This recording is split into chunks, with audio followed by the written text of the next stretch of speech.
Muchas gracias por la presentación. Buen día a toda la audiencia y a todos quienes nos acompañan en directo y en diferido en esta emisión número 151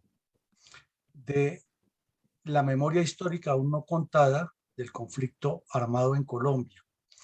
Como lo anunciaba mi coronel González en el preámbulo, en la presentación, hoy vamos a tratar el tema del asesinato a sangre fría del sargento Cruz, Alcides Cruz del Ejército Colombiano, de un contratista estadounidense y el secuestro inmediato de 3 ocupantes de una aeronave Cessna de reconocimiento que sobrevolaban la selva amazónica colombiana, localizando los cultivos de coca y georreferenciándolos para posterior fumigación por parte de aeronaves de las Fuerzas Militares de Colombia. Estos 4 contratistas estadounidenses eran personas que trabajaban para una compañía que le presta servicio al Departamento de Estado en temas de erradicación de cultivos ilícitos, pero específicamente en la parte de la georreferenciación, de la localización de los cultivos, del mapeo de estas zonas, de la determinación de las extensiones y de la sistematización de todas las áreas que se van localizando para determinar la cantidad de hectáreas cultivadas y la cantidad de hectáreas que posteriormente se van fumigando. Ahí hay una duda si la aeronave fue derribada efectivamente, como dicen los terroristas de las FARC, o por fallas mecánicas de la misma. Los 3 señores secuestrados y el muerto no tienen nada que ver con la Central de Inteligencia de Estados Unidos, como afirmaron las FARC para justificar el secuestro. Tenían ya un antecedente letal en su compañía, es que otra aeronave con una tripulación similar se había estrellado cerca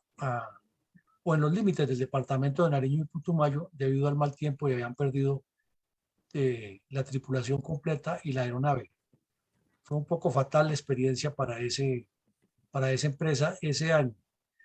Pero lo que vamos a ver hoy es que este secuestro se le ha dado mucho despliegue mediático, mucho comentario crítico y muchos de los analistas o periodistas, mejor, que han tratado de tocar el tema, siempre lo han enfocado es que si el avión fue derribado o no y si los señores eran de la CIA o no.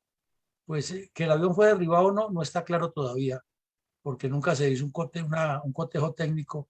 ni en la versión de los ocupantes quedó claro qué ocurrió. Ellos aducen que una falla mecánica de la aeronave los precipitó a tierra y que allí fueron secuestrados por los bandidos y que vieron cuando asesinaron al sargento Cruz y al el técnico Yanis. Pero no hay otra demostración técnica de qué ocurrió. Y lo otro que se le ha dado mucho despliegue es que si eran de la CIA o no, pero lo que no se le ha dado el análisis, y es lo que queremos resaltar hoy y poner en evidencia, es que ese fue un hecho que marcó un punto de quiebre en la vinculación directa de Estados Unidos contra la guerrilla de las FARC y no nos cabe la menor duda por lo que vamos a ver hoy y las conclusiones que tomamos o que eh, hemos considerado al final de este ejercicio es que a partir de ahí las FARC comenzaron a perder la guerra contra el Estado colombiano, luego de haber llegado a un pico en que tuvieron al país en vilo, eh, porque se decía que ya prácticamente podían tomar ciudades y hasta estrategas de escritorio como el señor Rangel y otros se les ocurrió la peregrina idea de decir que las FARC estaban en guerra de movimientos como si ya tuvieran control de ciudades y estuvieran gobernando y eso nunca ocurrió. Pero sí tenían una presión muy grande, se hablaba de la República Independiente de Caquetania y se hablaba o se veía que estaban haciendo actos terroristas en las goteras de las ciudades. Este golpe fue trascendental para que el gobierno de Estados Unidos cambiara de tercio y vamos a ver en detalle enseguida todo lo que pasó. Mi coronel, para comprender un poco más acerca de la importancia político-estratégica que tuvo para el desarrollo de la violencia comunista practicada por las FARC contra Colombia. Podría ubicarnos en las circunstancias de modo, tiempo y lugar en que ocurrieron los hechos del secuestro de los contratistas estadounidenses Tomás Hobbes, Kate Stanton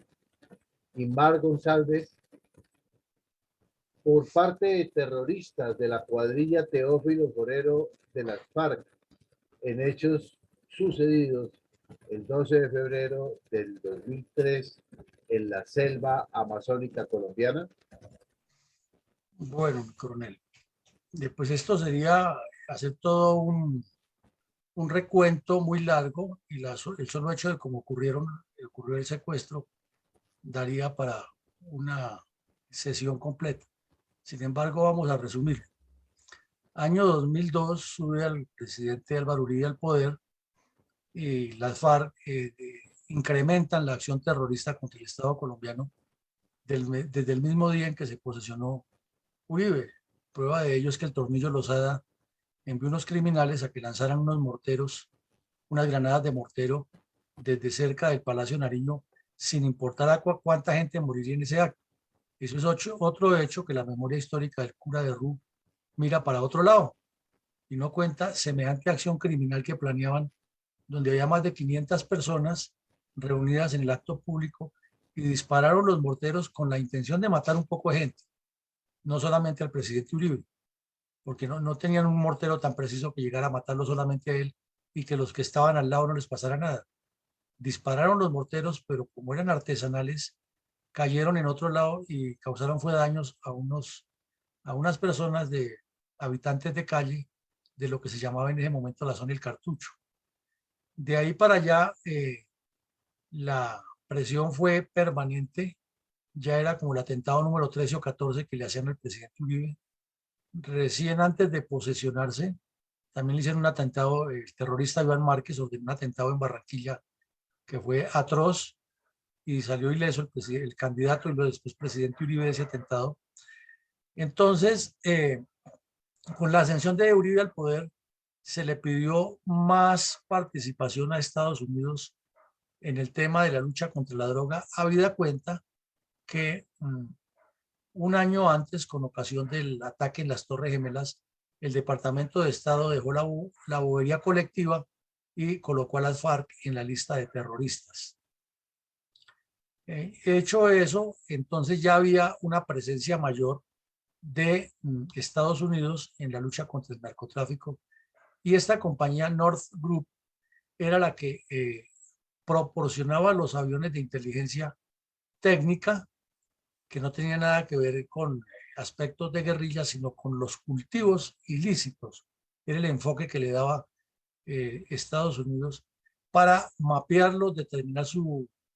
referenciación geográfica, determinar las hectáreas exactas, hacer los cálculos de la aspersión y luego pues iban las unidades encargadas de aspejar y destruían o quemaban estos cultivos. Estos tres señores, como ustedes los ven, sobre todo los dos primeros, el que está el mayor de edad, el señor Thomas House, ya era una persona de más de 50 años, el otro era un reservista de la Marina de Estados Unidos y el otro un civil, Margon Calvez. De los tres, uno solo hablaba español y con ellos viajaba siempre en la aeronave, eran 5 personas de la tripulación, un técnico que los acompañaba en el manejo de la aeronave, en los aspectos técnicos de la aeronave, y un suboficial colombiano que tenía conocimientos de aerofotografías y de análisis y que era el que les servía de enlace entre la tripulación y la brigada antinarcóticos de las fuerzas militares y otras actividades ya de enlace y de control y se comunicaban siempre, era por medio de este Goncalves que hablaba más o menos español. Pero repetimos, no hay ninguna prueba de que fueran agentes de la CIA ni contratados por la CIA, sino contratados directamente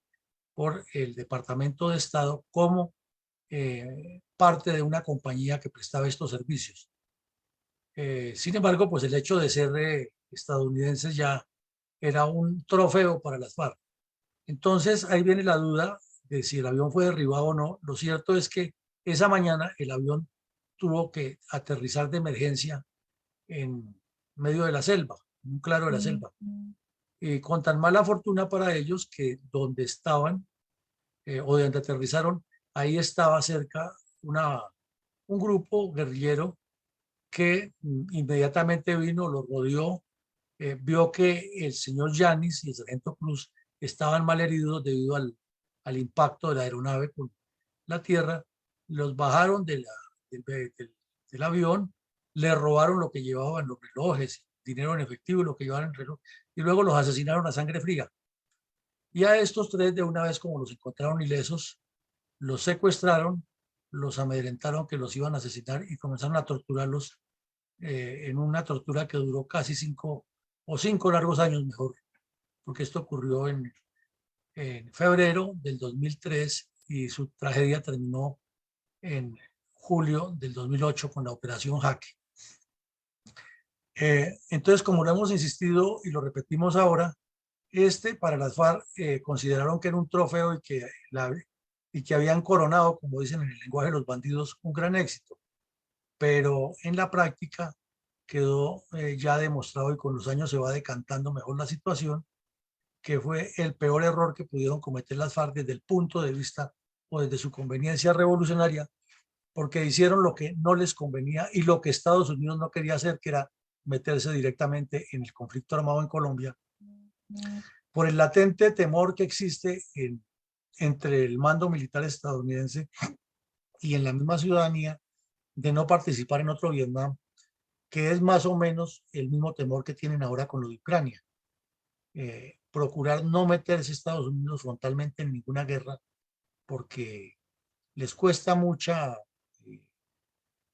cantidad de personas, tienen muchas bajas, es costosísimo para el fisco nacional implementar todo este tipo de operaciones y finalmente llega un desgaste que lo que hace es desprestigiar todos los gobiernos. Y eso lo vimos con Afganistán, que inclusive ni con la demostración de que efectivamente iba a retirar todas las tropas de allá, el señor Trump logró reelección. Y Biden sí ganó muchos puntos anunciando que terminaría la guerra y en efecto la terminó en Afganistán, pero vemos que tampoco fue una solución. Entonces, ese temor a meterse en esa guerra era lo que no dejaba a Estados Unidos intervenir directamente en Colombia. Pero ya con el secuestro de estos señores, el tercio cambió y vamos a ver una seguidilla de hechos que, como decía mi coronel González ayer, parece una novela de ficción, pero fueron hechos reales todos y demuestran que el que se mete con el imperio americano, como lo llaman ellos mismos, va a tener serios problemas y muchas contradicciones. De remate, estaba recién posesionado en Venezuela Hugo Chávez y se ha convertido en el multiplicador del comunismo abierta y frontalmente en todo el continente. Había creado un grupo que lo llamó primero coordinadora, o mejor, lo llamó Congreso Bolivariano de los Pueblos, en el cual revivió la vieja idea de los comunistas de que había que separar a los indígenas del resto de las poblaciones y promover la independencia de los pueblos autóctonos. Tuvo mucho nexo con los Aymara de Bolivia, con los Mapuche de Chile, con algunos grupos étnicos de Argentina, el partido Los Sin Tierra del Brasil, que lo dirigía Lula da Silva, que estaba ya en campaña también para ser presidente, se unió frontalmente con Chávez, con el Foro Sao Paulo y con el narcotráfico. Las FARC inclusive dieron 5 millones de dólares para la elección de Lula.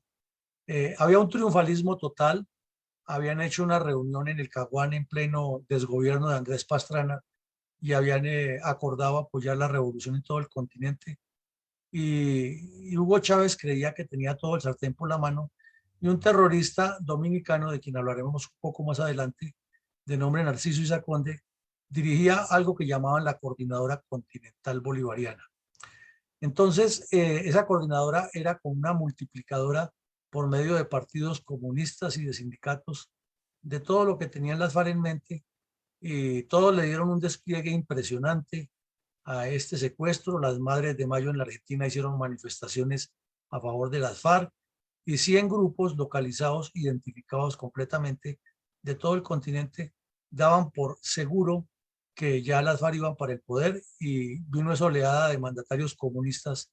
todos metiendo la nariz en el problema colombiano con el cuento de la paz, hablando de la liberación de estos 3 americanos, de la señora Betancourt, que ya estaba secuestrada, de los diputados del Valle, el show mediático con el hijo de Clara Rojas que nació en cautiverio, los Kirchner viajando, Chávez vociferando que él tenía contactos con Marulanda, que el siguiente paso era que Uribe le dejara hacer no sé qué cosas, y una cantidad de presiones desde Europa. Era toda una conjura internacional, un complot contra Colombia, como lo titulamos en mi libro que analiza estos temas. Entonces, ese era el escenario que estaba creciendo cuando se produjo este secuestro de los 3 señores Haues, Stancel y González en las selvas del Amazonas colombiano. Mi coronel, ¿quién era Mari Capera, alias La Pilosa, responsable del asesinato de nuestro sargento del ejército Luis Alcides Cruz y del contratista norteamericano Tomás Yanis, además del secuestro de los 3 contratistas que sobrevivieron al accidente del avión? Esta señora Mari Onuri Capera, le decían de las 2 maneras, su alias era Sonia, una mujer que ingresó a las FARC muy joven, como de 15, 16 años, por allá a mediados de los 80. Y terminó su vida de concubina del que vemos aquí en el fondo, alias el Paisa, que hace poco fue asesinado por sus unos compinches en Venezuela como parte de la Segunda Marquetalia. Esta mujer, Capera o Sonia la Pilosa, como decían, era una persona de un temperamento muy frío, muy tranquila, y tanto que en la misma guerrilla decían que no la movía ni un terremoto porque no se desesperaba por nada y la llamaban la Pilosa. Pero en el momento en que entraban en combate era una de las personas más contundentes y más agresivas, y que le imprimía más moral combativa a los terroristas de las FARC. Entonces fue entrenada porque es una persona de una contextura gruesa, de una capacidad física muy fuerte para ser mujer, y hacía lo mismo que cualquier hombre dentro de la guerrilla. Entonces se ganó el respeto inmediatamente de todos. El mono Jojoy la metió en los cursos de Pisasuaves, era de las pocas mujeres que hicieron ese curso en las FARC, y tenía ascendencia dentro de la guerrillerada, como decían ellos, por el ejemplo que imprimía en el combate y por la calma que demostraba en las situaciones críticas. Entonces ella estaba al mando de una cuadrilla importante, nada menos que de la compañía Teófilo Forero, que era la de todos los Pisasuaves, todos los terroristas entrenados como comandos, y era a la vez la concubina del cabecilla, del Paisa. Y ella tenía bajo su control esa cuadrilla cercana a donde el avión se precipitó a tierra, y fue quien, sin pensarlo 2 veces, asesinó al sargento Cruz y asesinó al técnico estadounidense, aduciendo que por estar heridos no se iban a poner a cargar heridos entre el monte, que les dilataba el paso, y que además era un acto, como dijo ella misma, de compasión eliminarlos para no dejarlos tirados en la selva y que se murieran poco a poco. Ese era el pensamiento de esta mujer. Y años después, durante el gobierno del presidente Uribe, se convirtió en un objetivo de Estados Unidos y de Colombia, y le hicieron la inteligencia respectiva hasta que la dieron de baja en un combate. Fue uno de los golpes más duros que sufrió las FARC, porque perdió a una verdadera lideresa de guerra de guerrillas y a una persona que le imprimía la moral combativa y que estaba absolutamente convencida de lo que hacía. Y su temperamento frío hacía que muchos la siguieran porque no se exaltaba en los momentos más difíciles, y al contrario entraba casi en una tensa calma que le imprimía seguridad al grupo. Por esta razón, la muerte de ella marcó un hito, pero su participación en muchos actos terroristas así lo demostró, porque hizo parte del asalto a la base de Las Delicias, hizo parte del asalto a la base de Patascoy, hizo parte del atentado criminal contra el grupo Cabal, que lo vimos aquí también y lo analizamos en la emboscada que hubo cerca de una base militar de comunicaciones y de seguridad a un oleoducto allá en Nariño. Estuvo en secuestros y asesinatos de dos gobernadores, participó en el secuestro de los concejales de Garzón Huila, participó también en asesinatos aquí en Bogotá y en otras ciudades. Era una persona que se movía muchísimo y realmente para las FARC fue una gran pérdida y para Colombia un gran logro haber eliminado a esta delincuente. Coronel, para la época ya había varios terroristas internacionales en las filas de las FARC. ¿Podría explicarnos cuál fue la relación orgánica de estos criminales con el secuestro de los 3 contratistas y la inmersión progresiva de Estados Unidos en el combate contra las FARC, ya que hasta el momento el enfoque principal era la destrucción de cultivos de coca y laboratorios de procesamiento de cocaína? Bueno, mi coronel, uno de los temas que vamos a dejar claros hoy es que el conflicto colombiano se fue internacionalizando en la proporción que la dinámica del combate fue pasando de lo táctico a lo estratégico. En la misma medida en que las FARC fueron fortaleciendo sus estructuras y causando golpes significativos a su favor, el Estado colombiano se vio también en la necesidad de buscar golpes estratégicos contra las estructuras de las FARC. Como siempre, la guerra es un pulso político fuerte que quien tenga mayores recursos y sobre todo mejor estrategia va derrotando al adversario. Entonces aquí en este punto de quiebre es cuando algunos pseudoanalistas se atrevieron a decir que estábamos en una guerra de posiciones, lo cual hemos desmentido varias veces y lo repetimos hoy. Las FARC no gobernaban ningún territorio ni ejercían zonas liberadas, pero sí tenían compañías de infantería ligera o compañías guerrilleras tipo infantería ligera que con artillería artesanal y con unos métodos muy audaces de inteligencia lograban propinar golpes definitivos ante un Estado mal gobernado por los señores Samper y Pastrana, que fueron una vergüenza como presidentes y en la dirección del orden público bastante laxos y débiles de carácter. Y las FARC aprovecharon todo ese contacto internacional que les daba la posesión mediática de cada golpe, más la atracción que ejercían los partidos comunistas de varios países para atraer terroristas internacionales. Y llegaron muchos. En el día de hoy vamos a hablar de 3, pero fueron muchísimos más. Este es uno, Facundo Molares, un argentino muy amigo de Patricio Echegaray, que era el presidente del Partido Comunista Argentino o secretario general del Partido Comunista Argentino, y lo trajo y lo vinculó a las FARC. Y este se creía el nuevo Che Guevara de Latinoamérica, pero además era un terrorista audaz, sin haber nacido en Colombia y sin haberse formado en las selvas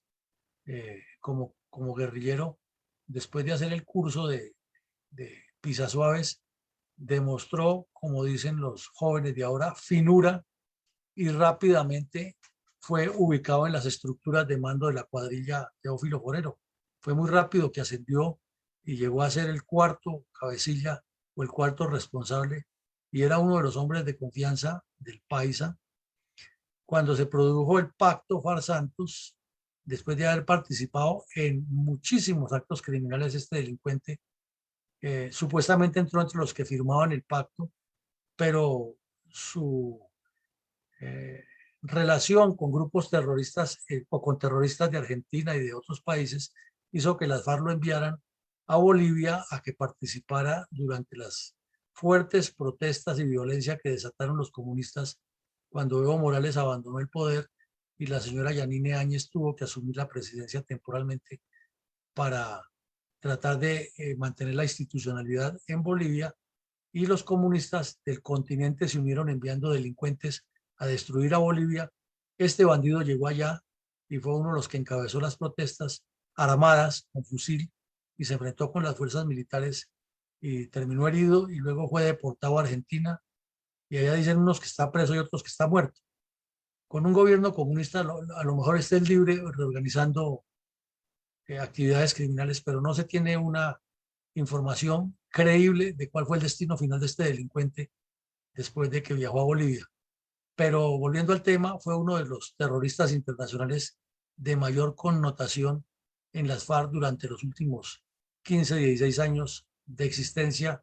de la cuadrilla Teófilo Forero como la base de seguridad de Tiro Fijo. Lo conocía a Tiro Fijo y tenía mucha confianza en él porque lo veía como un excelente combatiente y cuadro revolucionario. La otra es esta delincuente, Tania Niemeyer, una holandesa que vino a Colombia enviada por contactos internacionales de las FARC, que ya la habían contactado en Europa para que viniera como voluntaria a enseñar inglés a los niños en un colegio de Pereira, donde había un profesor que era de las FARC, que ya la recibió y la fue contactando con los demás delincuentes, y también anduvo mucho tiempo cercana en Pereira con un delincuente que se hizo famosísimo porque fue el famoso abortista de las FARC, que le practicó abortos a cientos de guerrilleras, y eran los enlaces que tenía esta delincuente. Luego que terminó su contrato o su actividad, regresó unos días a Europa, revalidó la visa y se vino para Bogotá ya a ser parte de las milicias urbanas del Tornillo Lozada, y fue la que participó en toda la colocación de explosivos que hubo en Bogotá durante la última parte del gobierno Pastrana y los primeros días del gobierno de Uribe, contra los cajeros automáticos y contra las empresas que no pagaban rápido la extorsión. Y también participó en la preparación de los morteros en el ataque contra el presidente Uribe el día de su posesión. Luego, en una operación que hizo el ejército aquí en Bogotá de inteligencia, alcanzó a escaparse y ya la llevaron definitivamente para el monte porque coincidió con el secuestro de los 3 americanos y necesitaban a alguien que hablara perfectamente inglés para que se comunicara con ellos. Y pues bingo, esta era la persona ideal. Y ahí terminó de concubina de casi todos los bandidos de la selva. Resultó muy, muy activa en esos campos y feliz allá, cometiendo delitos y participando en muchas acciones criminales, enseñándole a los guerrilleros inglés, porque el mono Jojoy la llamó y le dijo que ella tenía que enseñarles a todos los guerrilleros inglés, porque ya ellos tenían una fuerza que se iba a tomar el poder y sabían o debían saber muchas cosas, leer documentos en inglés y otras, descifrar todo lo que decía en los manuales que le llegaba del material de guerra que iba trayendo, cada vez más novedoso. Como la vemos aquí, dotada con un fusil muy bueno, de última generación, bien uniformada, y el periodista Jorge Enrique Botero, que era de los mismos, haciéndole todo el show publicitario para enviarla a Europa como la cara bonita de las FARC y como la europea que vino a descubrir América y a mostrarle al mundo cómo era que funcionaba realmente la lucha guerrillera y no terrorista. Fue una persona que le hizo muchísimo daño a Colombia, que luego del pacto FARC-Santos terminó disque matriculada en la Universidad Javeriana, terminando una maestría en ciencias políticas, y ahora nada de raro que esté de asesora de algunos delincuentes que están en el Congreso, y no sería nada raro que termine de embajadora de Colombia en algún consulado en Europa o en alguna embajada en Europa nombrada por Petro. Eso es una de las posibilidades grandes que tenemos ahí, porque ya creo que hasta ciudadanía colombiana tiene, después de haber sido una criminal con todos esos antecedentes. Y el otro delincuente internacional que fue famoso en esa época es este terrorista dominicano que llama Narciso Saconde. Él es un politiquero, hablador, demagogo allá en República Dominicana. toda la vida seguidor de Fidel Castro, amigo de la dictadura cubana, amigo de los partidos comunistas, amigo de los montoneros en la Argentina, y financiado, pues uno supone, el secuestro y el narcotráfico, porque en República Dominicana no es que el Partido Comunista tenga muchos recursos, y sin embargo, ya a su edad todavía se mueve en Latinoamérica participando en congresos en cosas, y aquí ya descaradamente lo vemos en un campamento del Bloque Caribe, cuando Iván Márquez era el jefe de esa agrupación allá al norte de Colombia, planeando actos terroristas y planeando eh, actividades propagandísticas en el exterior. Entonces, ahí hubo para esa época franceses, hubo también brasileños, peruanos, ecuatorianos, panameños, salvadoreños, nicaragüenses. Todos esos hicieron parte de las FARC y algunos hasta participaron en esa supuesta desmovilización de Santos. Pero estos tres los ponemos de emblema porque se hicieron públicos en esa época. Isa Conde era el que le coordinaba a los sindicatos agrarios las reuniones en Latinoamérica, que los contactaba con los dirigentes comunistas, amigo personal del terrorista Luis Merino, alias Ramiro del Salvador, que era el multiplicador que tenían allá en Centroamérica, y de unos españoles que eran, entre comillas, docentes en una universidad en Costa Rica, y eran los que le guardaban la plata a las FARC en efectivo a Rodrigo Granda, que viajaba por los aeropuertos del mundo, igual que sorprendieron hace poco a Piedad Córdoba con una maleta de dólares. Este terrorista Rodrigo Granda viajaba seguramente por medio de corrupción, con maletados de 1.500.000 dólares, 2 millones de dólares, que recibía a veces en el exterior como pago de secuestros en Colombia o de venta de droga. Y este delincuente Isa Conde era el que le hacía los contactos en varios países. Entonces esos tres los ponemos de ejemplo y nos damos cuenta cómo las FARC fueron internacionalizando su portafolio y sus relaciones y su reclutamiento en la medida que crecían, y que iba quedando demostrado que la agresión contra Colombia era más grande, y luego ya meterse con los tres contratistas de Estados Unidos y haber asesinado a sangre fría al otro, le dieron un vuelco total a la situación y cambiaron el tercio del Departamento de Estado y lograron que lo que pedía el presidente Uribe de apoyos se incrementara y el Plan Colombia tuviera una mucho más fuerza, que repetimos, fue impuesto por Estados Unidos. Aquí no hay cuento de que Pastrana o el señor Pastrana lo pidió, él tuvo que legitimar esa imposición que le hicieron desde Estados Unidos, porque las cosas se estaban poniendo grises a oscuras, y ya con el secuestro de estos tres americanos y todas estas evidencias de estos terroristas internacionales hicieron que Estados Unidos interviniera con mayor claridad y con mayor decisión de apoyo a Colombia para derrotar el terrorismo. Mi coronel, ahora por favor nos explica cómo se relacionó con este caso el terrorista Ricardo Palmeras, alias Simón Trinidad, que fue capturado en Quito, Ecuador, y posteriormente extraditado a los Estados Unidos. Pues este tipo, Simón Trinidad, era un demagogo, un hablador, un figurón. A pesar de estar en las FARC, donde se decía que era una cultura proletaria, le gustaba andar con gafas oscuras y una boina mandada a hacer a su medida. Se creía como una especie de revolucionario del otro mundo. Él es de una familia de buen nivel económico y social en Valledupar, fue gerente de un banco y se metió a las FARC y se autoatribuyó un alias con el nombre de Simón Bolívar, Simón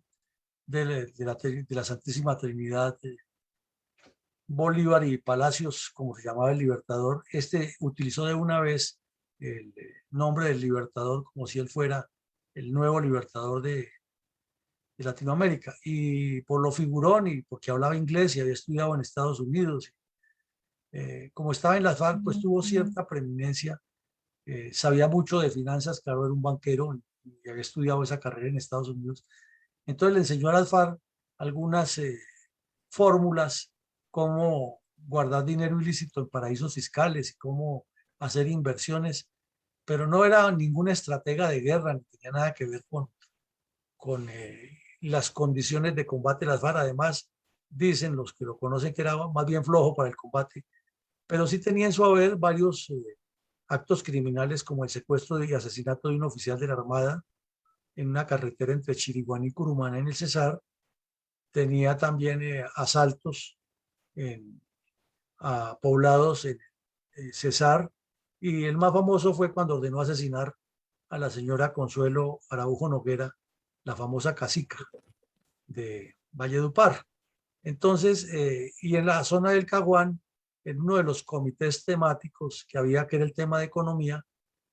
se hizo famoso por sus gafas oscuras y por su exposición mediática y porque salía ante los medios y daba declaraciones y hablaba como si fuera el dueño de las FARC. Entonces, como sabía de negociaciones y movimientos en dólares, cuando se produjo el secuestro de los 3 americanos,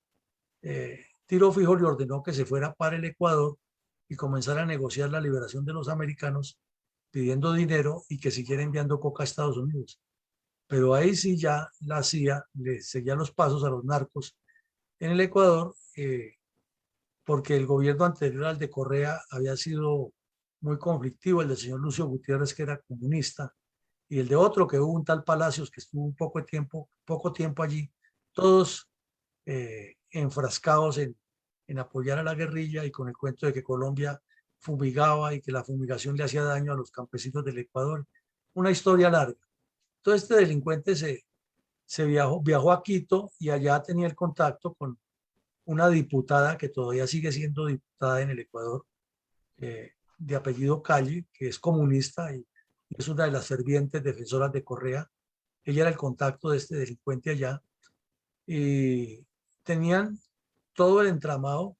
para apoyar a las FARC de Ecuador y para negociar la liberación de los secuestrados. Entonces se hizo un trabajo de inteligencia combinado entre las fuerzas militares de Colombia y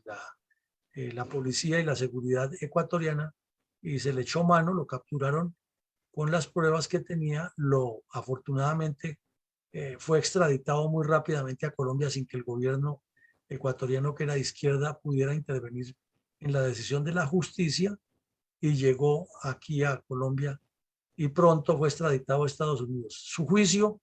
fue ruidoso, mediático, allá en la Corte Federal donde le hicieron el proceso. Se la pasaban los comunistas colombianos haciendo el escándalo. Allá fue Piedad Córdoba a visitarlo a la cárcel. Jorge Enrique Botero lo visitó y pidió permiso para entrevistarlo. Asistió como periodista al juicio y escribió un libro que lo llama Simón Trinidad, el hombre de hierro. Y mejor dicho, Rommel en el desierto le queda pequeñito a este delincuente en su capacidad estratégica, según Botero. Jesucristo es un pecador al lado de él, y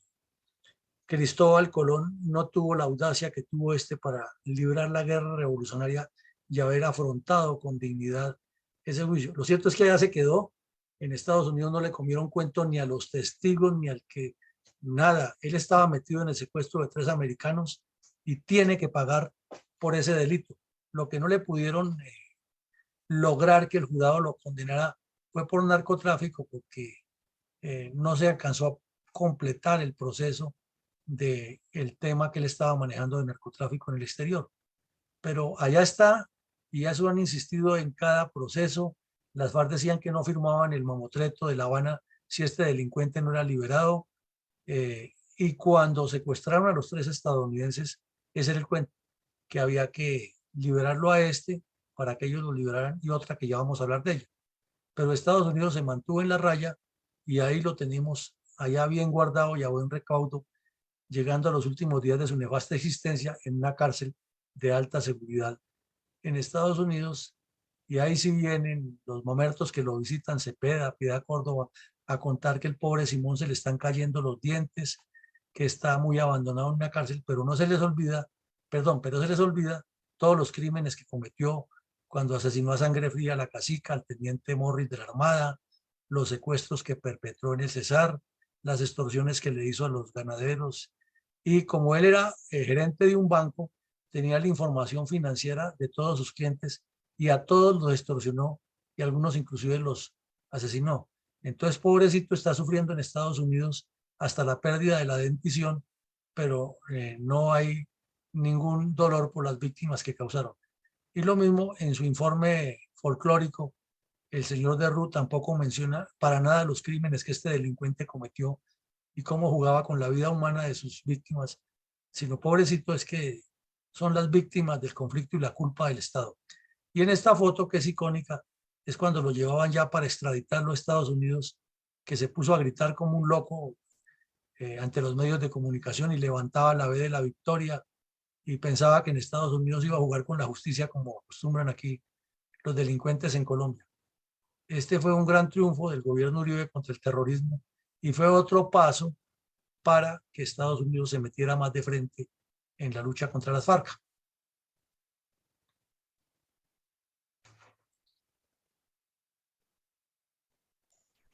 Y Coronel Alarcón. Gracias, mi coronel.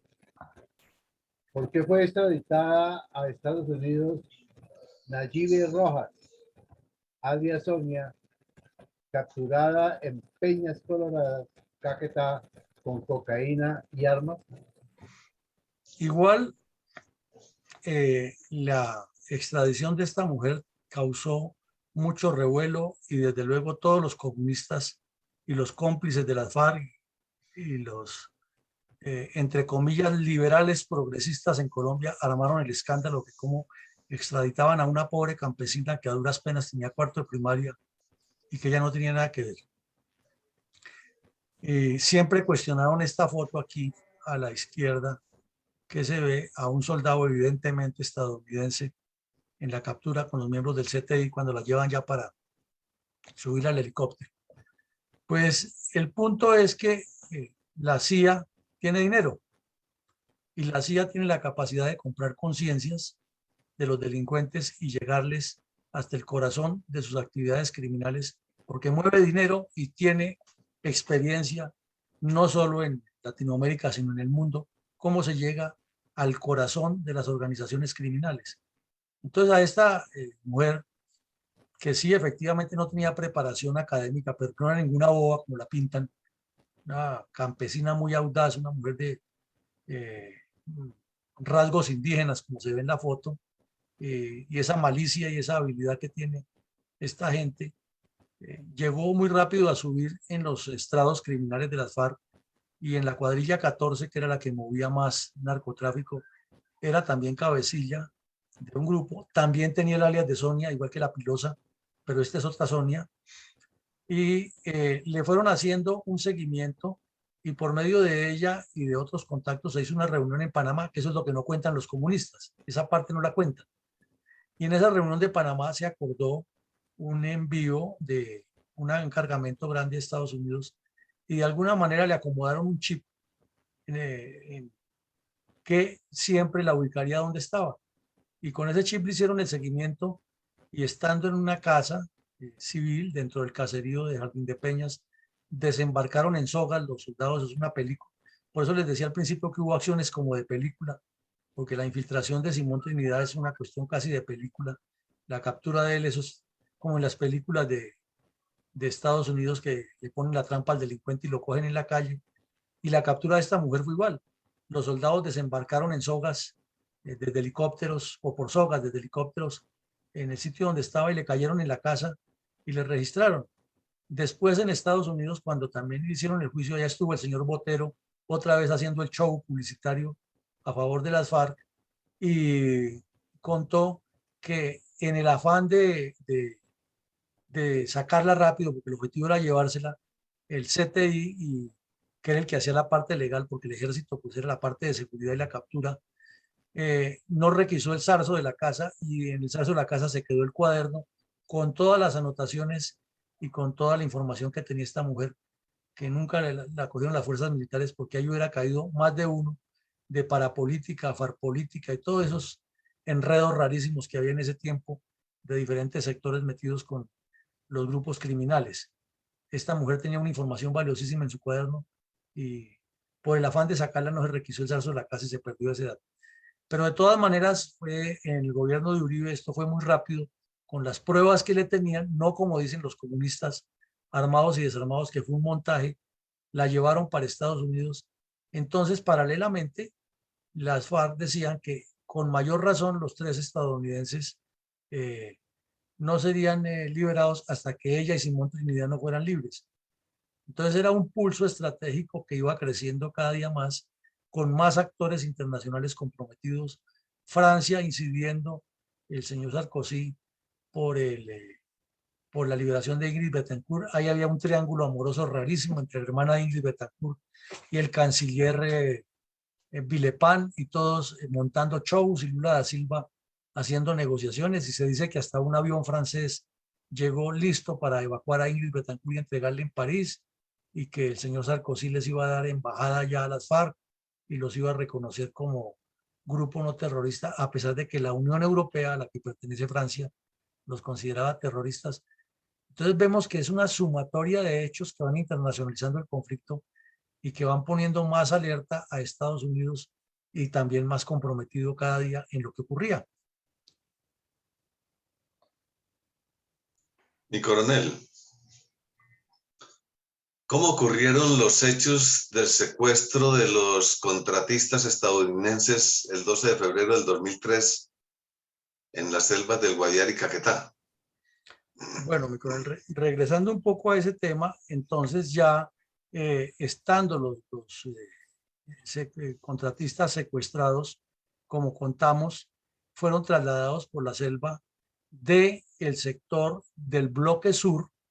al sector del bloque oriental, porque recordemos que la cuadrilla Teófilo Forero era de acciones trascendentales, de operaciones sorpresivas, de golpes trascendentales, y no era una cuadrilla para cuidar secuestrados, no estaba dentro de su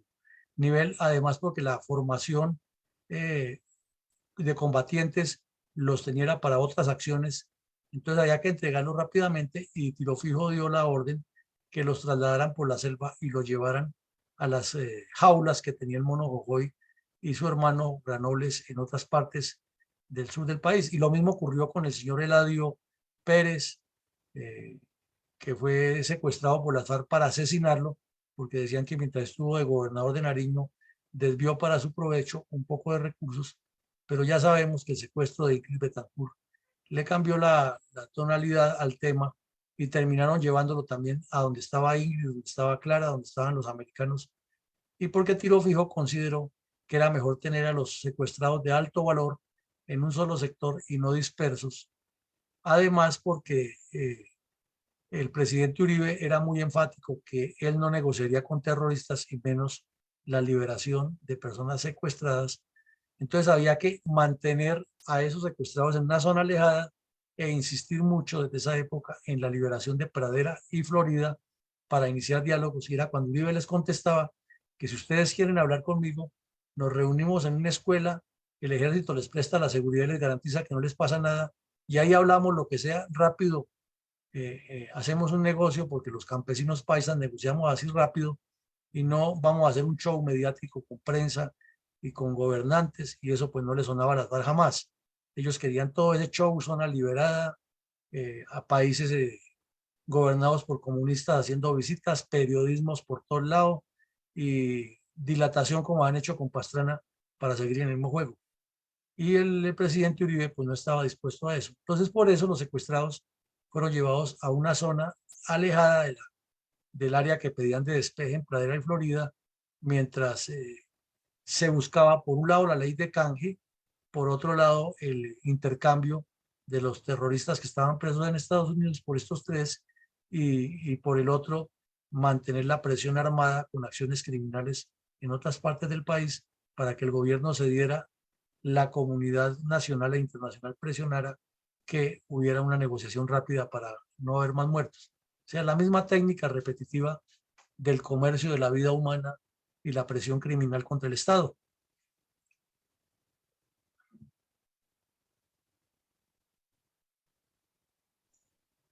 Mi coronel Alarcón.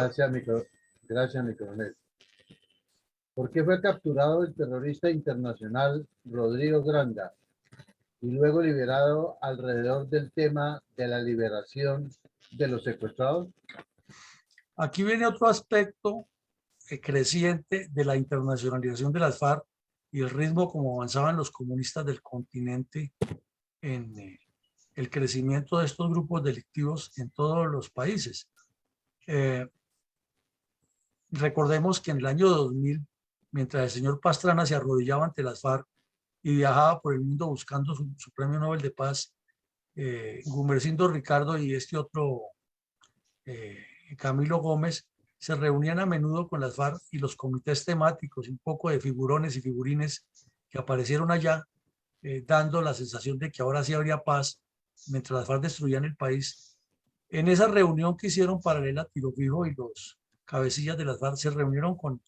dirigentes del Partido Comunista de varios países. Ahí estuvo Isa Conde entre ellos, pero muchos más vinieron. Y en el Paraguay estaba creciendo un grupo terrorista, el Ejército Popular del Pueblo, entrenado por las FARC, orientado por las FARC, y uno de los asesores directos era este criminal, ahora honorable senador, Rodrigo Granda. Este delincuente jamás utilizó un fusil en combate porque él siempre fue intrigante, fue siempre cercano al manejo de la plata, le fascina eso, y el hermano de él trabajaba en la Procuraduría y era un infiltrado que le llevaba bastante información a las FARC. Hacemos un paréntesis, el hermano después de que termina su actividad en la Procuraduría es capturado en el gobierno Santos antes de que se firmara el pacto, con una cantidad importante de propiedades a nombre de él, que todas eran de las FARC, y una cantidad importante de dinero. Y un juez lo dejó libre por falta de pruebas, pero vinculado a la investigación todavía. Y le preguntaron que de dónde sacaba como 10.000 millones de pesos que tenía físicos para demostrar, y contestó que esos 10.000 millones de pesos era el producto de las regalías de unos libros que había escrito que nadie conocía. O sea, los libros se han vendido clandestinamente.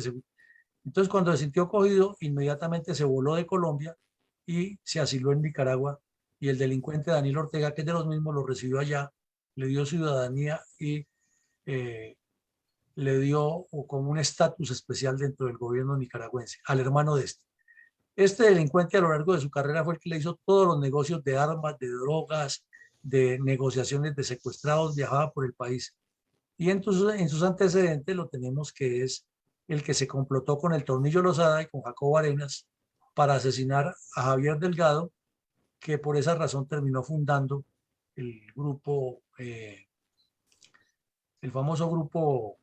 que asesinó a los 164 terroristas en el Cauca, el Ricardo Franco. Entonces el prontuario de este sujeto es bien largo,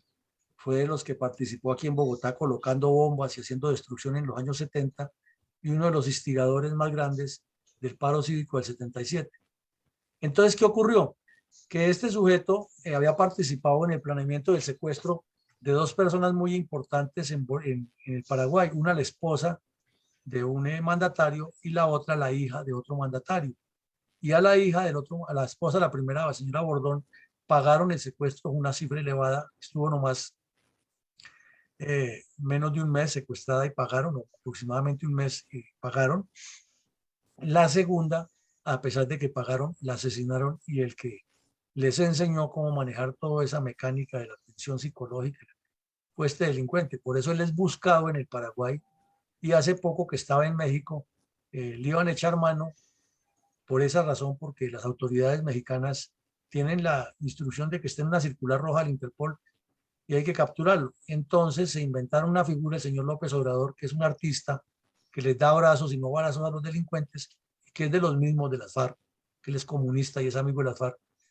Entonces cuando llegó allí y el órgano judicial mexicano lo capturó, inmediatamente se inventó la leguleyada más grande,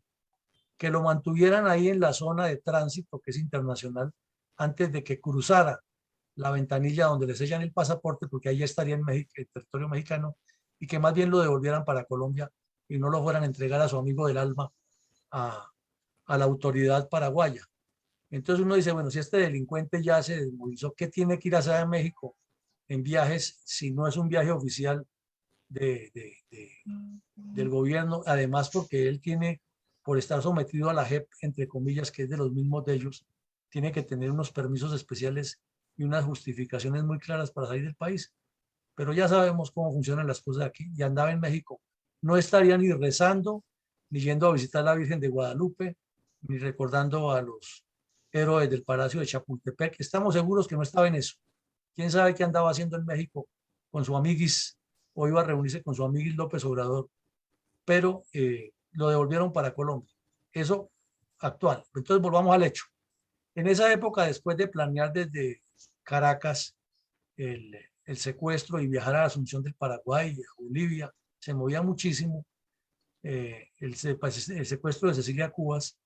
Entonces le montaron un cebo en una operación de inteligencia muy bien manejada por las fuerzas militares de Colombia y le mostraron un fusil y, un kilo de coca de lo que le podían entregar y cayó en la trampa, viajó hasta Cúcuta como un cordero y ahí le echaron mano. Entonces, inmediatamente Chávez armó el escándalo del siglo, que Uribe había enviado fuerzas militares a invadir su país y que eso era una declaratoria de guerra y que el señor Granda no era un terrorista, sino que era un perseguido político que tenía derecho a moverse por el mundo reclamando sus derechos de ciudadano y bla, bla, bla. Entonces intervino el señor Sarkozy y le pidieron a Uribe dos cosas, que nombrara a Chávez y a Piedad Córdoba de mediadores en la liberación de los secuestrados, que era el dolor de cabeza que tenía Uribe. Ese era el sirirí diario, y la mamá de Ingrid Betancourt por el mundo viajando, hablando pestes de Uribe. No se sabe quién la financiaba, pero uno supone, y hablando pestes del gobierno colombiano, y la culpa del secuestro la había tenido el gobierno colombiano y no las FARC, y mucho menos la señora Ingrid, y que entonces había que liberarlos y la presión. Y el delegado de la Unión Europea, un sueco, un noruego, también era de los mismos y lo que se viera de correvedile de las FARC para allá y para acá. Y el presidente Uribe guardándose todo ese dolor y la liberación del hijo de Clara Rojas, y intervenían los Kirchner, intervenía Evo Morales, Lula, todos aparecían de mediadores y eso era evidente que estaban era buscando cómo liberar a este delincuente de la cárcel. Y Uribe tomó esa decisión que nunca ha sido claro por qué la tomó, si por conveniencia o en un cálculo estratégico para hacerle el seguimiento de qué era lo que es este delincuente. Y estando en la cárcel, se le dio la libertad para que saliera a buscar a Ingrid Betancourt. Y lo primero que hizo fue que apareció en Venezuela, abrazado con Chávez y con Piedad Córdoba y con Iván Márquez, anunciándole al mundo que el gallo, como le decía Jacobo Arenas, y así lo llamaron siempre, el gallo, porque Jacobo Arenas decía que este es el gallo, y como el Tornillo Lozada es de apellido Gallo, entonces Jacobo lo llamaba los gallos. Y entonces este gallo, el gallo Granda, continuó en sus andanzas, no hizo nada por la liberación de Ingrid, pero demostró que el conflicto se había internacionalizado muchísimo, que ya estaban en Paraguay activos, que Marcos Cararcá seguía con su oficina en México y en Bolivia, que Javier Calderón, que también fue capturado después, estaba en la Argentina, y era mucha más la información que fluía del orden internacional, del nivel que han alcanzado las FARC. Y esta es otra prueba de la internacionalización del conflicto. Y tenía que ver, obviamente, con la liberación de los americanos, porque eh, eh, en apariencia se buscaba que Francia liberara a Ingrid Betancourt, pero el fondo era que los tres americanos salieran ilesos para que no se le complicara la vida a Uribe, máxime que, como lo vimos ayer, en el intento de rescate del gobernador de Antioquia,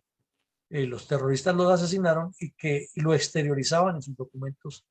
y se les incautaba o se les interceptaban las comunicaciones. Orden: cuando venga una liberación, inmediatamente fusilen a todos los secuestrados.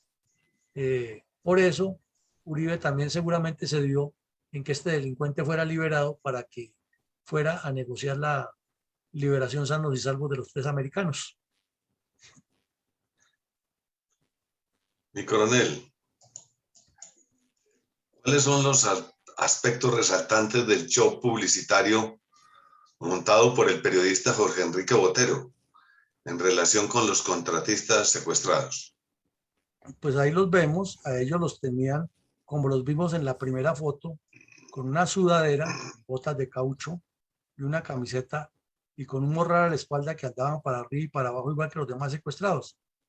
y aquí construyeron una caseta en medio de la selva, todo preparado, eso fue todo preconcertado. Los disfrazaron de militares colombianos, les pusieron un uniforme, les trajeron un periódico reciente de Estados Unidos, el señor Botero, calculador y manipulador, haciendo el favor a las FARC, y la terrorista holandesa Tania Niemeyer fue y le sirvió de mediadora y entonces el mono Jojoy se paseaba con su barrigota que tenía al frente a estos y con un fusil y vociferando mientras les decía un montón de cosas que eran prisioneros de guerra, que si el gobierno de Estados Unidos no cedía los iban a fusilar, y la holandesa feliz de la vida traduciéndoles todo lo que decían, causándoles terror. Entonces, el show consistió en que el señor Botero hizo una grabación grande de estas fotos y un poco de documentos y les pidió que escribieran en una carta lo que querían decirle a sus familiares porque él iba a viajar a Estados Unidos a llevarles esa información. Entonces, pues naturalmente, les advirtieron, todo lo que ustedes escriban lo lee el holandesa, porque las FARC no sabían, no iban a saber qué habían escrito en inglés. Entonces, en las cartas prácticamente se las dictó la holandesa para que escribieran que estaban admirados de la lucha del pueblo en armas de Colombia contra la oligarquía, que a Colombia lo que necesitaba era un acuerdo de paz y que le pedían al gobierno de Estados Unidos que los coordinara rápido la liberación y, y, al, y a los medios de comunicación y al pueblo colombiano que presionara al presidente Uribe para la liberación. Ellos después, cuando escribieron ya y salieron libres, contaron que pues, ellos han escrito eso porque prácticamente ha sido un fusil en la cabeza. Y la que maquinó todo pues, fue la terrorista holandesa. Entonces el señor Botero viajó con las fotos, con los videos, y se reunió con él y con la familia de Goncalves y con los otros. Y entonces Botero apareció como el periodista imparcial que cubría el conflicto, cuando estaba él haciéndole un favor a las FARC porque era de los mismos. Inclusive en el libro que le hace Botero a la terrorista holandesa, a la Tania, él cuenta que participó con el Tornillo Lozada colocando tachuelas y haciendo desórdenes aquí en Bogotá en varias actividades de subversión en los años 70 para causar, llegar inclusive al famoso paro cívico del 77. Entonces todo eso se decanta, se destapa con el paso del tiempo y nos damos cuenta quién es quién y cómo es que se ha manejado la cuestión mediática de las FARC y cómo hacen esos shows mediáticos. Gracias, mi coronel. ¿Cómo impactó en la opinión pública internacional la imagen de los campos de concentración de los secuestrados a cargo de alias el Mono Jojoy y su hermano alias Granobles? Pues impactó muchísimo y en Estados Unidos más por la siguiente razón. Este bandido que vemos aquí en la foto es el tal Granobles, el hermano del Mono Jojoy. Unos 2, 3 años antes del secuestro de los 3 contratistas americanos, este delincuente cometió un crimen atroz contra 3 americanos también, que fue el comienzo de que Estados Unidos fuera cambiando de tercio contra ellos. Fueron 3 indigenistas estadounidenses que eran antropólogos, que estaban estudiando las etnias latinoamericanas y que viajaron al sector norte de Boyacá y límites con Venezuela y Arauca, donde solo existe el territorio físico que los separa, pero son etnias que pasan de un lado a otro porque sus familias, sus ancestros y su cultura ha sido así. Y este bandido estaba por ese lado y lo secuestró a los 3 americanos y también se le metió en la cabeza que no eran antropólogos, sino que eran miembros de la CIA que venían a investigarlo. ¿Y cuál era el pecado que tenía? Que el Mono Jojoy lo ha sacado a este de la selva de la Macarena y lo había enviado allá a controlar los cultivos de coca en la frontera. Desde esa época las FARC comenzaron a meterse fuertemente con los cultivos de coca, ya que el ELN se financiaba de eso y era la forma de incrementar recursos las FARC, metiéndose también al narcotráfico. Entonces Jojoy, que era como el dueño del bloque oriental, y este por ser el hermano tenía como cierta preeminencia allá, lo envió hacia la zona de Arauca a que manejara el negocio de la coca. Y estando en el negocio, secuestraron a los 13 indigenistas, los 3 antropólogos, y los asesinaron y están hasta los archivos que grabó la inteligencia militar de las comunicaciones, en que este comenzaba a darle largas. Cierren los micrófonos, por favor. En que este comenzaba a darle largas y decía que los tenía, que no los tenía, hasta que el mono Jovoy, hablando en términos coloquiales, se embejucó y le dijo: no me dé más vueltas, usted mató a esa gente, tiene que presentarse aquí a responder, porque se nos complicó el asunto en plenos diálogos con Pastrana, y que la embajada americana estaba presionando mucho porque aparecieran los tres antropólogos. Entonces lo llevaron al Caguán y fue la primera burla al país que más indignó a la opinión pública de Estados Unidos. Es que reconoció que sí, que los habían matado porque él creía que era de la CIA, y le preguntaron al mono hoy: ¿y ustedes qué van a hacer con él? ¿Lo van a entregar a la justicia? Y dijo: no, no, no, no. Nosotros no lo entregamos a la justicia porque nosotros desconocemos esa constitución. Y esa justicia es corrupta, a la misma justicia que hoy en día Petro dice que es la que hay que fortalecer. ¿Sí ven cómo, cómo dan el tercio? ¿Cómo cambian? Entonces, no los entregamos a esa justicia. Lo que pasa es que nosotros lo vamos a castigar con nuestros reglamentos. Y le preguntaron los periodistas: ¿y cuál va a ser el castigo? ¿Lo van a fusilar? Y digo: hoy no, a un revolucionario que cumple con su deber no se le fusila, se le motiva a que sea mejor. Y como él no sabe casi leer ni escribir, entonces él y los otros dos que participaron en eso ya los tenemos aquí, que castigados aprendiendo a leer y escribir. Eso fue la respuesta. Eso indignó muchísimo a los Estados Unidos. Entonces, cuando el señor Botero vino y hizo el show publicitario, cometió un error que le costó carísimo a las FARC, que fue haber publicado estas fotos donde estaban también los ciudadanos americanos metidos en unas jaulas, unos campos de concentración al estilo de los que tenían los nazis en la Segunda Guerra Mundial, con alambradas de púa y con electricidad, y en unas letrinas completamente inhumanas y con un sistema de presión psicológica aterrador, que causaba pánico y causaba zozobra ante el mundo de cómo unos seres humanos podían tener en unas condiciones tan infrahumanas a otros, sometiéndolos, cuando la ley prohíbe tener rehenes, y mucho menos un grupo terrorista que no tiene ningún estatus. Eso le dio la vuelta al mundo, y también hizo que en Estados Unidos se pensara más en la necesidad de vincularse con mayor intensidad en la liberación de estos tres ciudadanos contratistas estadounidenses. Y coronel,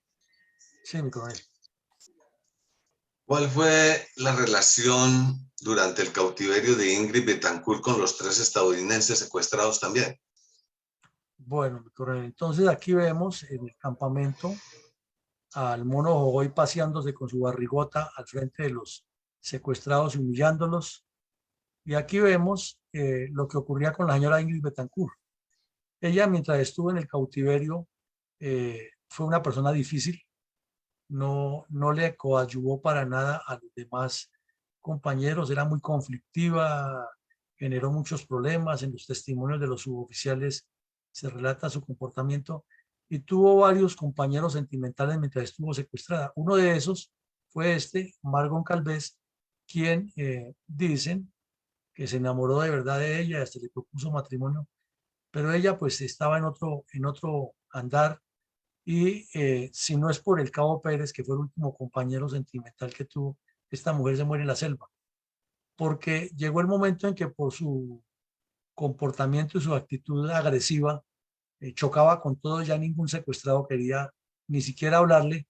porque les armaba conflicto por todo,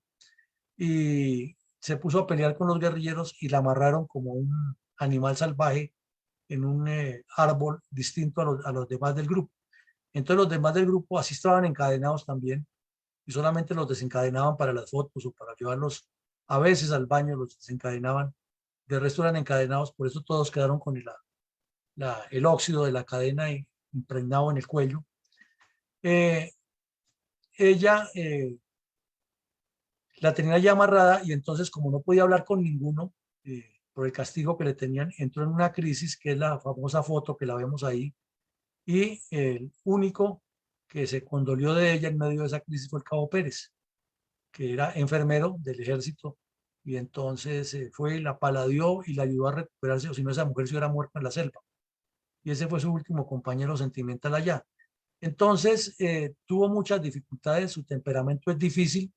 es una persona que tiene unos altibajos emocionales muy fuertes y no hubo forma de que la convencieran, al punto de que el día que los iban a liberar, eh, los tres americanos se dieron cuenta que obviamente el coronel Esparza, que era el mayor que iba disfrazado de, de miembro, de director de la misión humanitaria y con un inglés diciendo que era australiano, ellos rápidamente dilucidaron de qué se trataba y se quedaron callados. Y esta, si no es porque las aspas del helicóptero están prendidos, se hubiera tirado la operación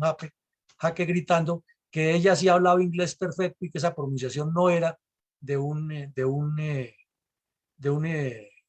nativo que hablar inglés. Y qué problema para calmarla ya también. Y afortunadamente la premura de que se subieran al helicóptero y el aplomo que tenía el mayor de los tres americanos,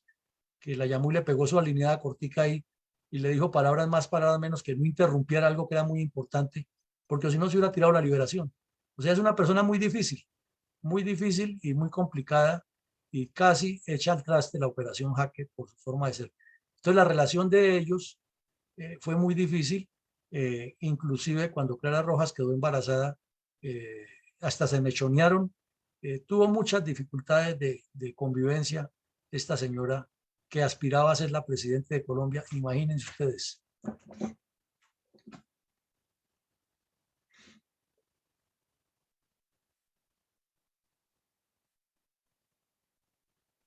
Adelante, mi coronel. Coronel Alarcón. Se ha cortado. ¿Qué relación tiene la baja en combate de alias el Negro Ocasio con el cautiverio de los tres contratistas estadounidenses? Tiene mucha relación y corrobora una vez más el tema de la internacionalización del conflicto. Este bandido era el que manejaba el narcotráfico, había sido el compañero de andanzas del brasileño Fernandinho, que fue capturado unos años antes en la Operación Gato Negro, y estaba recién hecha la transacción de los 10.000 fusiles con el jefe de seguridad o una especie de superministro que tenía Fujimori en el Perú, el señor Montesinos, Vladimiro Montesinos. Y este delincuente movía muchos recursos financieros para el bloque oriental derivados del narcotráfico y tenía contactos con narcotraficantes de los que hoy en día están implicados en todas esas vendetas que hay en Venezuela de la muerte de los cabecillas. Desde esa época esto era el contacto principal en esa frontera y tenía muchos nexos con ellos. Y a este le dan ya pocos años antes eliminado a un tal Esteban que era su brazo derecho, pero este seguía siendo, el Negro Ocasio seguía siendo la figura preeminente. Entonces, como parte de todo lo que tenían las FARC eran los negocios de coca y les garantizaba las armas y ese posicionamiento mediático y esa ocupación geográfica desafiante. Entonces, dentro de la estrategia que se pensó en Estados Unidos para buscar la liberación de los secuestrados, fue dañarles o destruirles o afectarles el flujo financiero que recibían del narcotráfico y se convirtió en objetivo número uno a este bandido hasta que en una revista le llegó su chip y el chip lo ubicó exactamente y ahí le cayeron las tropas y los disparos de aviación y de las tropas normales y lo eliminaron. Cayó él, entonces fue un golpe trascendental, fue duro para el Mono Jojoy que recibía recursos grandes y no es que se acabara porque ahí quedaba John 40 y otros delincuentes, sino que ya era una señal de que les estaban pisando los talones y que por más bravos y más escandalosas que fueran las FARC y que trataran de cambiar el tercio del epicentro de gravedad de su actividad en el oriente, mientras pedían e insistían la liberación de los secuestrados en Pradera, y iban colocándose alrededor de Cali y haciendo acciones terroristas en otras partes del país, se dieron cuenta que el Estado colombiano, asesorado por la inteligencia de Estados Unidos, tenía el foco donde era y les estaba dando donde era. No lo hacían público, pero en sus críticas internas lo analizaban así. Y entonces esa es la trascendencia de la muerte de este bandido en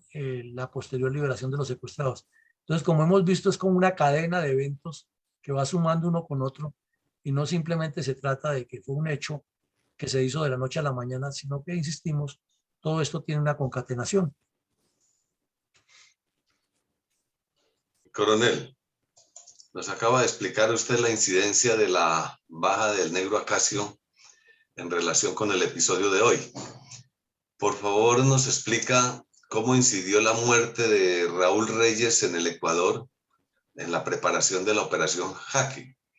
que liberó a los 11 miembros de nuestras fuerzas militares y de la Policía Nacional, junto a los 3 contratistas norteamericanos y a la excandidata presidencial también. Bueno, con esto aquí vemos que se van sumando en el nivel de altísima inteligencia estratégica dos aspectos o dos factores cruciales y decisorios en esta nueva etapa de la guerra. Uno, las acciones de inteligencia, que fueron muchas más de las que hemos mencionado y todas exitosas. Y dos, las operaciones aeroterrestres. Esta de la Baja de Acacio se sumó a la de Camilo Tabaco y a la de otros delincuentes que han sido muy conocidos en la época del Caguán. Eran todos del nivel del Negro Acacio, no tenían nivel secretariado todavía, pero era como una premonición que se le estaba dando a las FARC. Hemos pasado, no estaba escrito, no lo dijeron públicamente, sino era como algo que se intuía que estaba en el ambiente.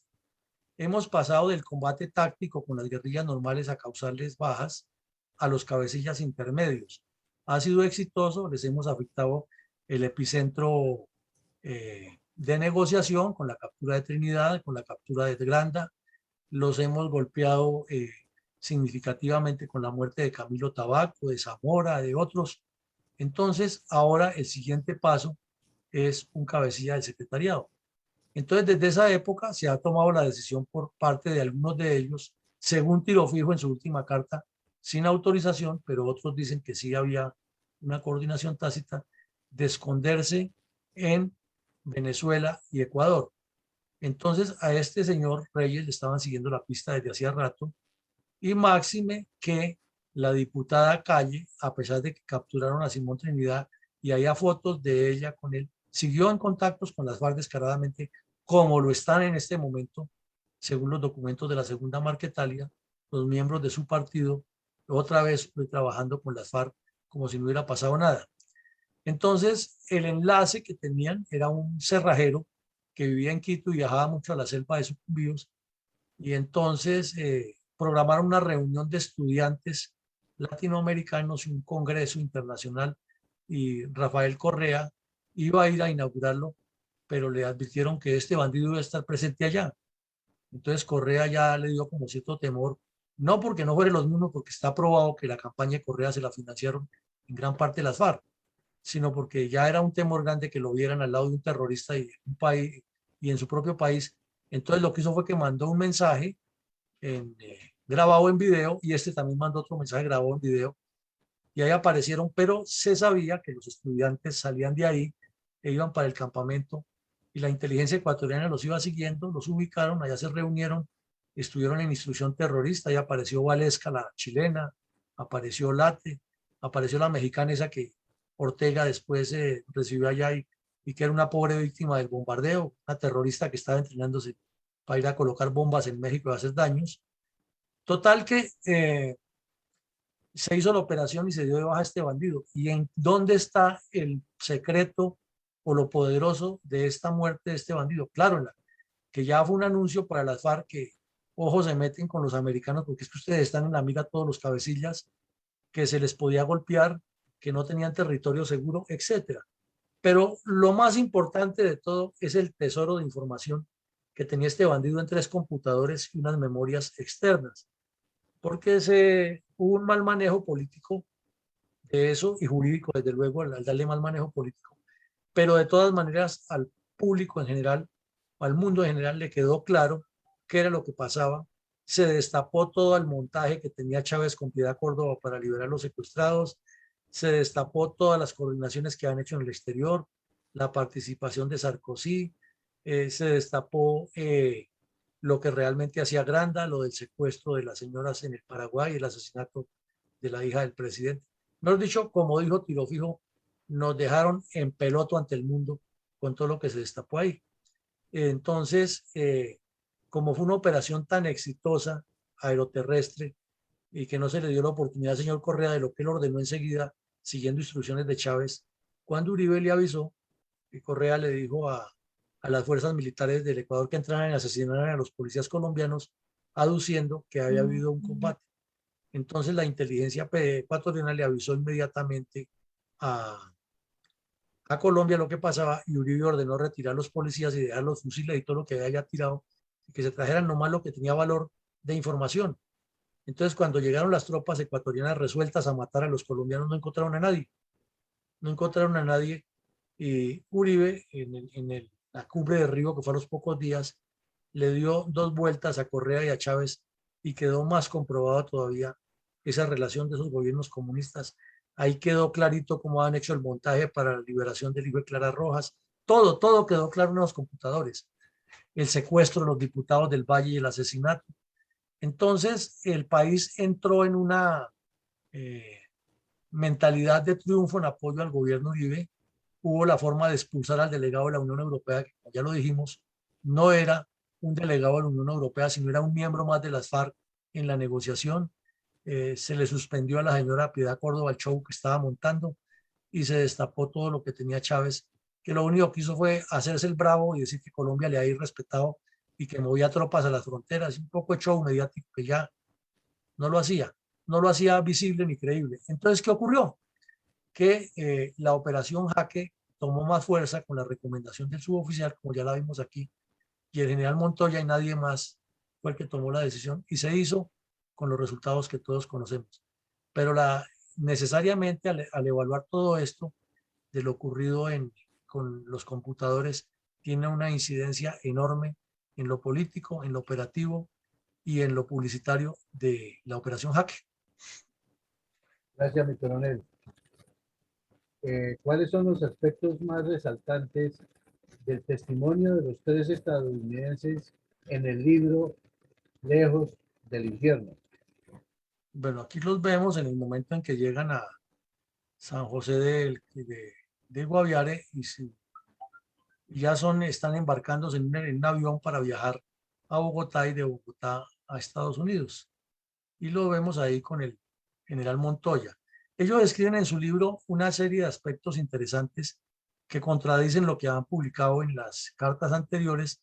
pero sobre todo demuestran el profesionalismo con que se hizo la operación Jaque, la fe que ellos tenían en que el ejército colombiano no nos iba a abandonar y queda evidentemente demostrado que para el gobierno de Estados Unidos ellos fueron prioridad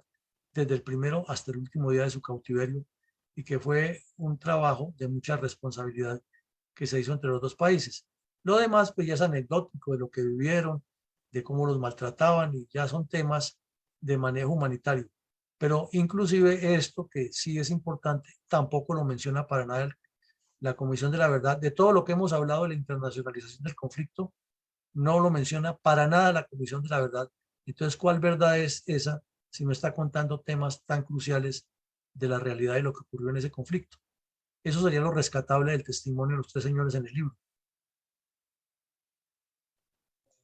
Mi coronel, ¿cuáles cabecillas perdieron las FARC debido a situaciones relacionadas directa o indirectamente con este episodio que estamos narrando? Pues fueron muchos. Por ahí vemos en la lámina, el más importante es el Mono Jojoy, que no murió ahí mismo, sino murió 2 años después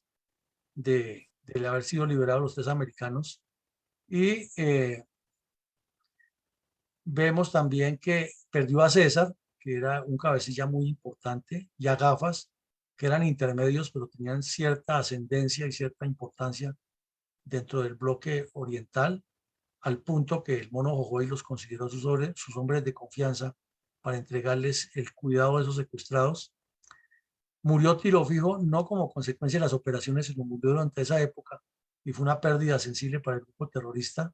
Karina se entregó en mayo del 2006 durante el gobierno de Uribe y no solo confesó un montón de cosas, sino que coadyuvó después de haber sido tan criminal, porque esta señora también dejó una estela de sangre en el occidente de Antioquia impresionante. Sirvió para que se desmovilizaran más bandidos. A este Iván Ríos lo asesinó un compañero, él era del secretariado de las FARC y le cortó la mano, recordemos que eso fue dantesco. la baja de Reyes, que la acabamos de ver en la Jaque, Martín Sombra, que había viajado a Venezuela a un tratamiento y era el encargado de los secuestrados, fue capturado en Boyacá cuando regresaba. Martín Caballero, que era el que tenía secuestrado al señor Araujo, que también fue otra operación aeroterrestre muy exitosa, también fue dado de baja por la Armada Nacional. El negro Acacio, que lo acabamos de ver. Este otro, o Milton Sierra, que era del Frente Urbano Jacobo, Manuel Cepeda Vargas en el Valle del Cauca, también cayó en combate. La captura y posterior liberación de este delincuente destapó muchas realidades de Rodrigo Granda y Simón Trinidad y Sonia. Entonces, como vemos, son muchos más, porque falta aquí Camilo Tabaco y otros que fueron eliminados en combate o que murieron o que fueron capturados, y de esa manera se afectó sensiblemente la dirección o la coordinación de los cabecillas en algunos sectores de las FARC.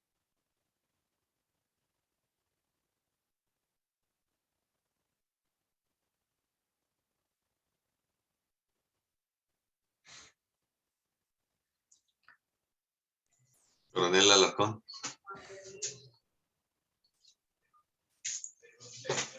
Mi coronel,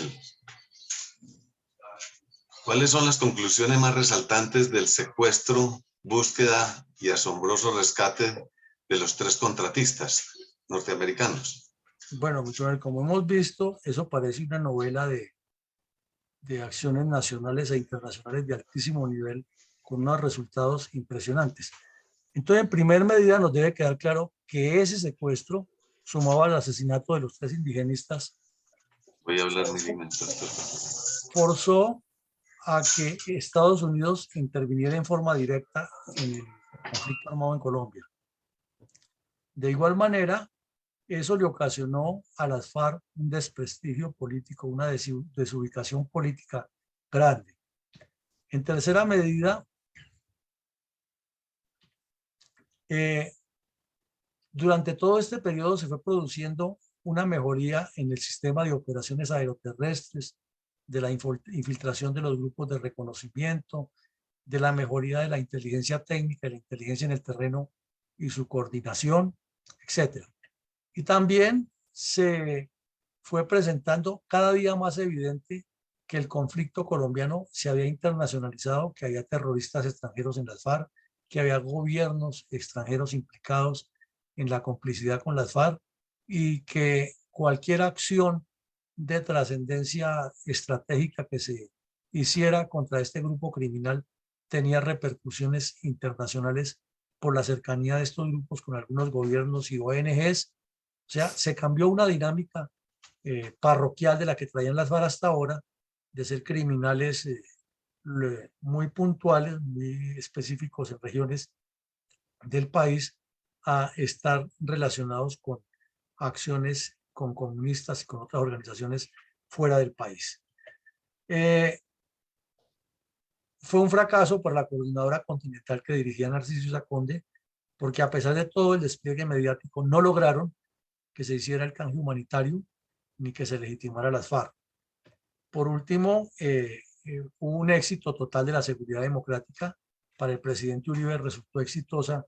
toda su política de no ceder, de atacarlos, de llegarles a la retaguardia y de ir por cabecillas, y se demostró que no eran invencibles como estaban hasta el momento, y que a pesar de todas las medidas de seguridad que tenían y las previsiones que pudieran proporcionarse, siempre había la posibilidad de golpearlos, como en el caso específico de la Operación Jaque, y de sacarles de sus guaridas a unos secuestrados sin un solo disparo. Pero también eso fue el origen de la actual polarización del país, porque el pueblo colombiano se matriculó directamente entre los que están completamente ubicados en que a los bandidos no hay que perdonarles nada y deben pagar penas por todo lo que cometieron, y quienes entraron en esa manipulación santista de que hay que buscar la negociación y el buen acuerdo, y etc. Y finalmente, bueno, entonces finalmente les decimos a todos ustedes que este es un caso emblemático del cual no se le ha dado el enfoque que corresponde, y que realmente las FARC cometieron para su proyecto revolucionario el peor error con haber asesinado a los 3 contratistas, a los 3 indigenistas, y luego haber secuestrado a estas 3 señoras, a estos 3 señores, haber fusilado al suboficial colombiano y al contratista americano que quedó herido, porque se metieron en la boca del lobo y hicieron reaccionar a un gigante dormido que podía asfixiarlos, y ellos pensaban que lo iban a humillar. Fue un error de cálculo que deben estar ellos, no lo exteriorizan, pero que deben estar lamentando que les impidió el avance a lo que querían. Entonces, con esto le damos la palabra a mi coronel González, que siempre tiene sus comentarios, pero que hoy deben estar bastante sustanciosos. Adelante, mi coronel González. Gracias, mi coronel. Pues se nos ocurre hacer un recuento rápido de la actitud del gobierno con relación a la seguridad interna nacional durante varias décadas y gobiernos, comenzando rápidamente por ese iluso pensamiento de la paz que tuvo Belisario Betancur, y así fue progresando esa debilidad estatal y de gobierno hasta que llegó a finales de los años 80 con el presidente Barco, que andaba bastante iluso y como despabilado de la relación, de la realidad nacional. Se iniciaron los años 90 con esa fantasía juvenil de Gaviria, y así fue creciendo el poder terrorista narco, especialmente narco en esa época, que lógicamente también se afianzó posteriormente con el del Samper, y terminó esa década para llegar al final del siglo XX con Pastrana, entretenidos entre el terrorismo narco y el terrorismo, pero paralelamente y escondido, y aprovechando esa distracción que el narcoterrorismo hacía del gobierno y de sus fuerzas armadas, pues el terrorismo político como el de, y comunista como el de las FARC, se fue creciendo paralelamente. Y entonces se presentaron todas esas situaciones ya que hemos narrado, como el de Las Delicias, el de Patascoy, el de Puerres, etcétera, etcétera. Y estábamos a finales del siglo XX en una situación que francamente creíamos que la nación iba a sucumbir, porque no había gobierno que controlara a ninguno de los de esas fuerzas terroristas, y eso que no hemos mencionado los paramilitares, que es una tercera que iba también por ahí en su camino. Entonces habían amenazas por todos lados y de gran magnitud. Entonces parecía casi que imposible que nuestras fuerzas armadas fueran capaces de romper ese proceso creciente de terrorismo, guerra, crimen y delincuencia. Ya habíamos casi que perdido la fe, no solo en nuestras Fuerzas Armadas, sino lógicamente en el gobierno político nacional. Pero afortunadamente nuestras Fuerzas Armadas comenzaron un proceso de cambio lento, muy difícil, por restricciones presupuestales. Les ayudó mucho el Plan Colombia, pero también al mismo tiempo comenzó a haber una transformación de modernización en la cultura, en la doctrina militar, en la manera de operar, y fueron adquiriendo éxitos como este que se acaba de narrar en el día de hoy. Pero junto a este, pues muchos más. Usted ha mencionado el Negro Acacio, a Reyes, etcétera, etcétera. Y ahí se juntó después el Decano, unos años más tarde, y el Mono Jojoy, y así sucesivamente fue ganando lentamente, y nos fue dando confianza. Nos fueron dando confianza de que la nación realmente sí era capaz de dominar y controlar toda esa criminalidad y terrorismo y narcotráfico. Hasta que definitivamente llegó el gobierno de Álvaro Uribe y se complementó todavía mucho más, porque entonces se presentó definitivamente la Operación Jaque, que fue como el culmen de todas estas. Y esta operación del día de hoy, de la liberación de los secuestrados, pues estuvo antes de la del Jaque, y hizo que definitivamente las cosas cambiaran, afortunadamente. Y durante los años de gobierno del presidente Uribe, sí, el pensamiento nacional, la conciencia colectiva, la credibilidad en la nación, tanto de nosotros mismos con nuestro propio país, como la credibilidad y la confiabilidad en el exterior para la inversión extranjera, para el respaldo político, el respaldo ideológico, doctrinario y todo eso, fuimos ganando, tanto internamente como externamente. Y hasta que terminó el gobierno de Álvaro Uribe y vino el gobierno de Santos, que comenzó otra vez a permitir y a tolerar y a dejarse embaucar en un proceso regresivo, que es el que ya todos conocemos y que no necesitamos mencionar porque aquí lo hemos ampliado mucho y se ha explicado mucho, que los 8 años de Santos prácticamente que fueron destrucción, demolición de los 8 años de Uribe. Ha sido un resumen muy genérico, muy amplio, muy de visión de altura del panorama nacional, sin entrar en muchos detalles, pero estos hechos, como la operación del día de hoy, fueron definitivos para romper, para quebrar todo eso de lo que nos había sucedido en los años 80 y en los años 90. Muchas gracias, coronel. Bueno, mi coronel, muchas gracias a usted. Entonces, nos queda claro, con la operación Jaque fueron liberados los 3 americanos y se llegó a una síntesis final de una internacionalización del conflicto. Entonces vamos a cerrar ya, les invitamos a que consuman un buen café Don Manolo, a que nos acompañen esta tarde a las 6 y salimos ya del aire.